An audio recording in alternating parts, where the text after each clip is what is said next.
Hello, traders. FX Pip Collector here. Today is Wednesday, October 29th, and this is my analysis for the pound yen, and we're on the daily time frame.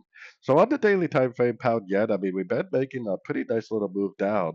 The question is this move down a pullback to this last move up?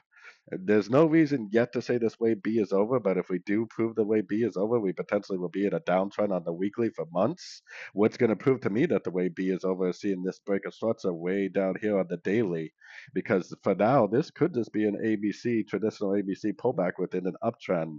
There's no reason yet to say that this is not just a pullback within an uptrend. Going down to the 1 hour time frame, that means that this move down right here is either a wave C or it's a wave 3. If it's a wave C, then it will bounce from one of these fib levels. It will go up. It will break structure. That will turn me back to being bullish, and it will probably turn back into an uptrend. If it's actually a wave 3, then it will not break structure at a fib level, but instead it will make lower lows, lower highs. So if you are a short time frame trader, I would still be recommending shorts unless or until we get a break of structure to the upside at a Fibonacci level, which would help prove to me that this really is a wave C and it's not a wave 3.